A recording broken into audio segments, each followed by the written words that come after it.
this week's podcast is going to be a little different. Yes. Because we're all together in the same city. And that city is Washington, D.C. Yes. And here we are in front of the Willard, which was, Steve Bannon's headquarters for planning January 6th. Yay. So we'll do a little bit of our insurrectionist tour. Yes. And It's a joke, people. It's a joke, Secret Service people. Yeah. Anyway. The Secret Service has the street blocked off, so Yes. We're supposed to do a White House tour. We're supposed to be on our White House tour right now. Yeah. But no. But we will bring you highlights later on in the show.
Building. Yes, We're waiting for a tour, a VIP tour. VIP tour because my nephew works here and he's amazing and a sweetheart, and he's going to give us a little behind the scenes tour of the Capitol.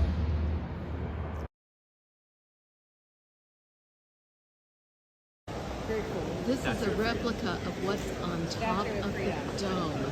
So cool.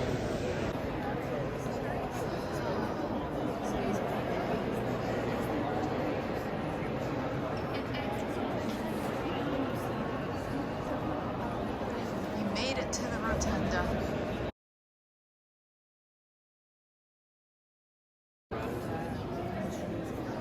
Okay, Statuary Hall, which was the original place where Congress met until it got too big. Rosa Parks did some purpose of the state the measure. President Abraham Lincoln.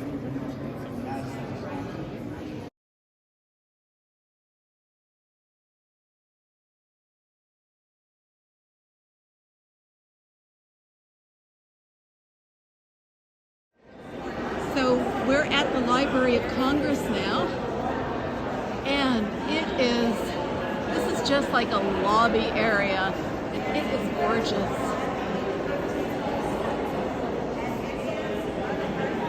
Look at the ceiling. That's stained glass up there. Say that again.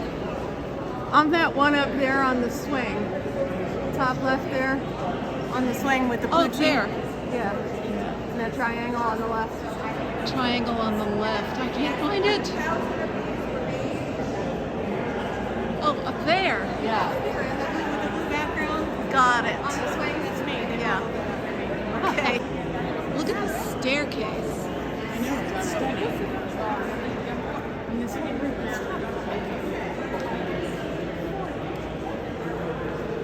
I think we need to go up it.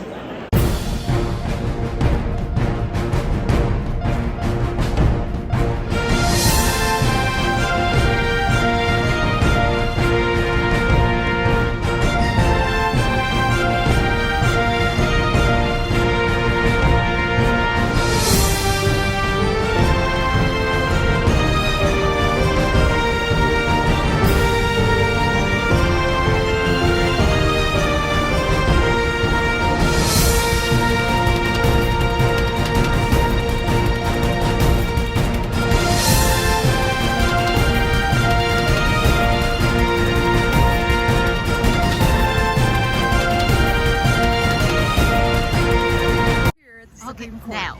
So we're here at the Supreme Court, where we have come to flip off, but we decided to just say fuck you to all the conservative justices on this court. We're not going to flip them off. We can flip them off if you want. But I just want to make sure that they know that we're not flipping off the good guys. Yeah, like the three women, basically. Exactly, Yeah. right. So just right. the men on the court. The men and the one and woman. Amy Yeah. can go fuck themselves. All right, But so here we ready? go. Yeah. There we go. Say hi. Hi. And about to see an exhibit of French Impressionists. Yes. That I probably wanted to see when we were in Paris but didn't get to see. So we're excited. Yeah, we are.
So we have been walking all over DC today. We have been. And it's a very warm day, so don't look very good. But you know what? The last time we were here, where we are is the Waldorf Astoria Hotel, which used to be the old post office. And in between those incarnations, this was the Trump Hotel. And the last time we were here, we wanted to just come in and peek, and they wouldn't let us in. So we just flipped the place off. But now we're going to sit here and have a drink. And we'll let you see what it looks like.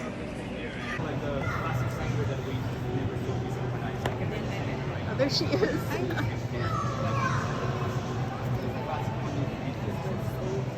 And it really does look beautiful. And, you know, now that it is not a Trump Facility, you've got a Jose Andres restaurant, so that might be something to try sometime. all right, you guys. Lean in. So, Oh, we're talking. We're on the video. big news this week was the debate. Yes, There was a debate. there was a debate. And it was a great debate. The great debate. The debate. It was awesome. Kamala Harris kicked his ass. She ate his lunch. And it was beautiful to see. But of course he thinks he won. He's like walking. No, he doesn't. He doesn't think he won, but he He wants knows he doesn't. he walks around saying that he won because he can't deal with losing. He can't deal outwardly with losing. Yeah, I agree with that. But Well- I believe that he knows he didn't win. All right. So yeah, I think it was Chris Evans that showed photos of him during one of the commercial breaks having to go off stage. Did you see that? Yeah, he did. went off stage He for had to 2 go minutes off while she stage. wrote for 2 minutes. While on she her wrote notes. She was just writing down notes during the Yeah. commercial break, and he had to leave the stage to compose himself, such as it were. But Right. you know, not that he was successful. Well, I mean, when you're standing on stage on national television and your opponent turns to you and says, "You are a disgrace," that's pretty bad, right? And you've just like blown out everything that you were told not to do by talking about they're eating the pets, they're eating the cats, they're eating the dogs, right? I mean, But apparently that was the moment, according to the right wing, that was the winning thing in the debate. well, and the reason that they say that, that was the winning thing is because that's what they remember. yeah. Right? And so their whole metric is, well, what do you remember? But for people that remembered that weren't true believers, that was a bizarro moment where they said, I can't vote for this guy because he's just freaking nuts. And that's what I've seen over and over and over again on social media. I see people who are talking to other people, and those people who were twice Trump voters are saying, not this time. He's gone around the bend. Yeah. And we need to talk about the fact that the Haitian community in Ohio is completely under siege right now. Right. And as a result of that absurd, offensive, dangerous And it's statement escalated. that he made. And Untrue. And untrue, of course, but escalated. And even though I think MSNBC had the woman on whose claim he based that ridiculous lie, her saying that she didn't realize it wasn't true, and that she's sorry for hurting the community, but it's too late. It's too fucking late. It's already happened. It's already happened, and shame on her. And the only reason that they're elevating, is to go after Sherrod Brown. They're trying to hurt Sherrod Brown. He went on Lawrence O'Donnell's show the other night and defended the Haitian community as he should have, and that was what they were hoping for. They were hoping to maneuver him into defending the Haitians so that they could say that he loves immigrants and he wants illegal immigration. Well, we do tomorrow And with the regard to the Haitians Ohio are electorate. there legally. They're not illegal. They're and not illegal, and they were invited into that town because the town was dying. Yes, They needed have them, and they revitalized the wanted them. community. They revitalized the town. Right. Yeah. And it is, there's so many layers of evil to this. It is maddening. It is just maddening. And, it's one of the reasons I can't even, there have been many mocking memes about that claim, and, many of them are, clever and, oh, ha, ha, but I can't even bring myself to share them, because even mocking that outrageous claim is spreading the lie in a way, I just can't do it. It's so awful. I mean, there have been some funny mashups of his words in the debate. Yeah, very funny. Some hilarious ones. Particularly But involving The Simpsons. I haven't haven't even seen those. I'm seeing like ones where dogs are like reacting. Yes, to it yes. And stuff. But and I've actually shared those, but with the understanding that it's really gross that these are he's talking about are people that are legally there, who are building their own lives, who expect to live in a country that welcomes and doesn't hate them. And it's just pure sheer racism. It is, and to the degree that schools are being closed, kids are being evacuated. It's City Hall has been threatened in Springfield, Ohio. It's awful. And the people who remember that moment in the debate, who are still voting for Trump, they're just they don't care. They know that he's lying, and they don't care that he's lying. All they care about is that, and I've seen this said so many different places, they just, it's just giving them permission to hate the same people that he hates. Right. And so they and just, to make it hard for Sherrod Brown. I mean, that's and the then other. right, because, The Senate is the only hope they have at this point. Yeah. They don't have much hope of the presidency. They certainly don't have hope in the House. Yeah. So that's why the House is... But the House is teetering on the brink. Yeah. I mean, the Senate is teetering on the brink. So, right.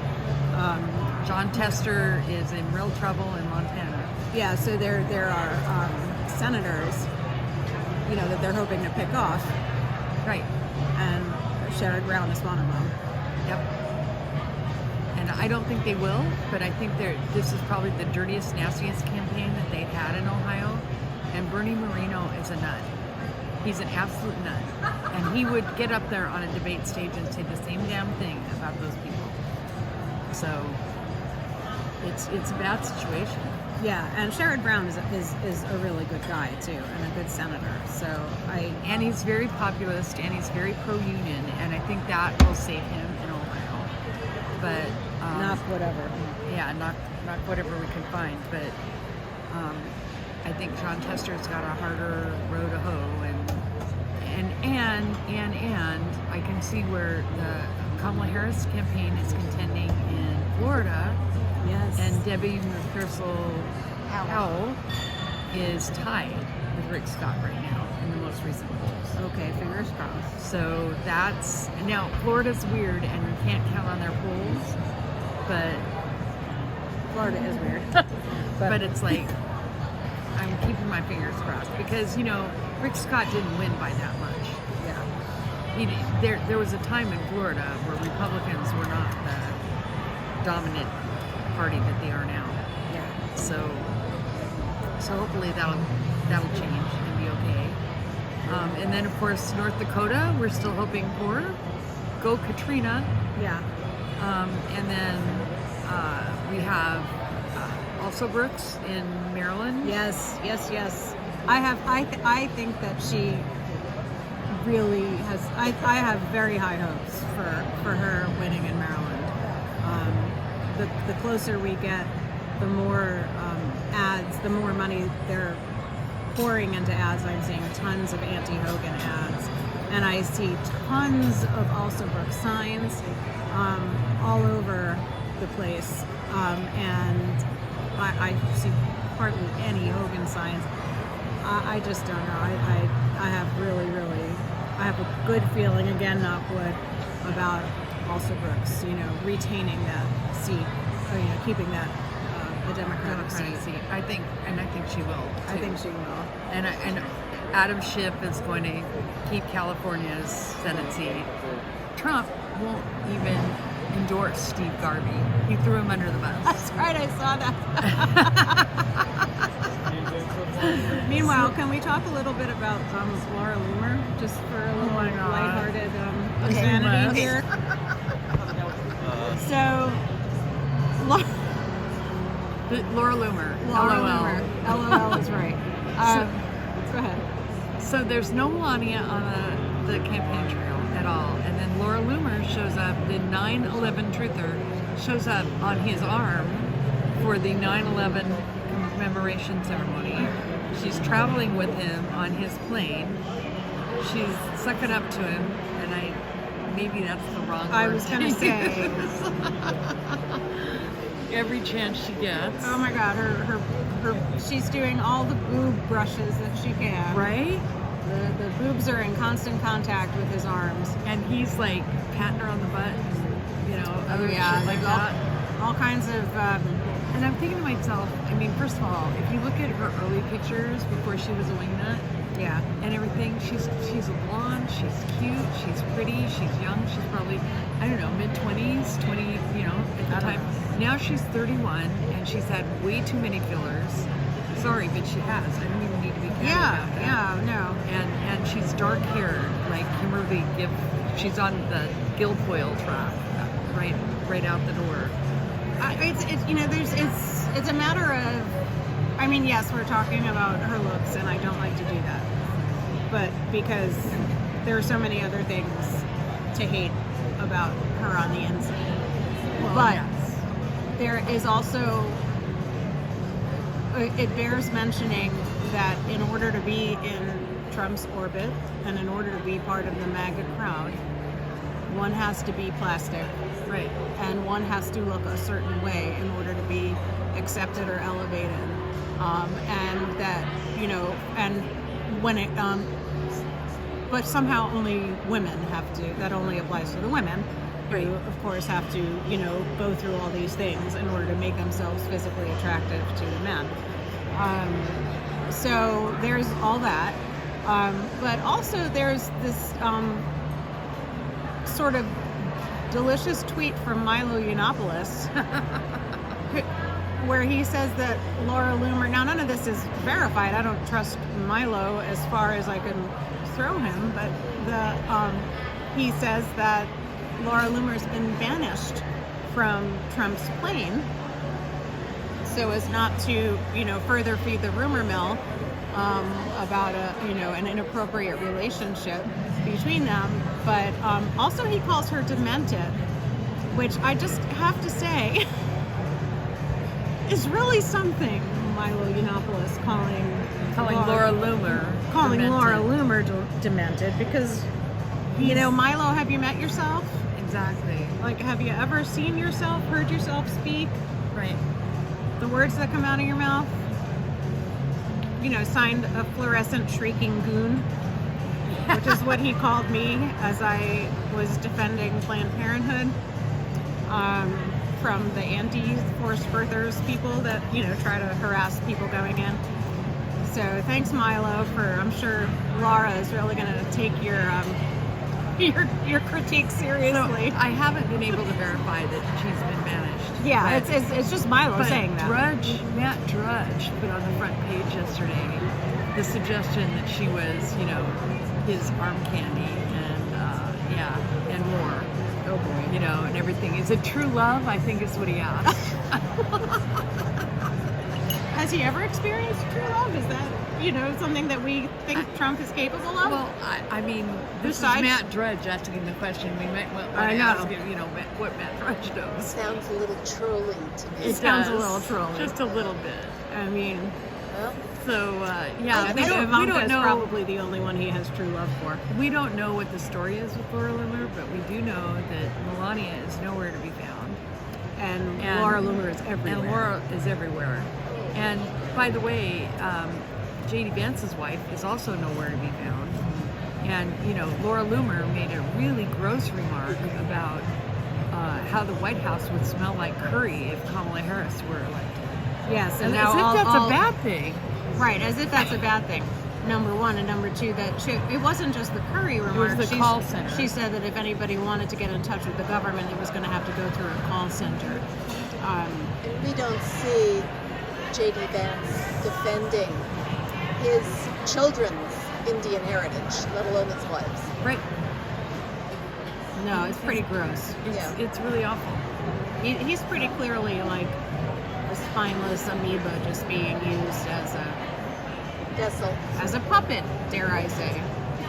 But meanwhile, while all this drama is going on, and this is all, Laura Loomer stuff also is good for Trump because it keeps him in the press cycle. He keeps him dominating the press cycle, which is what he wants. Yeah, we've stopped talking about how Kamala kicked his ass. Yeah. Right, and we started talking about Laura Loomer. So going back to Kamala, she had two rallies Oh, yes. in North Carolina. Yes. One of which was 7,900 people. The other one was 17,500 people. 17,000. And the same day. And she went to Deep Red, Wilkes-Barre, Pennsylvania yesterday, where she had over 1,000 people at a rally, and they were all super fired up and ready to go. And from the reports I've heard, that's like a deep Trump area, and there's like hardly any Trump signs, and Kamala signs are going up everywhere. And they're sending Doug Emhoff to Mississippi. But that's for a fundraiser. That's for a fundraiser. That's for a fundraiser in Oxford at the university. Okay.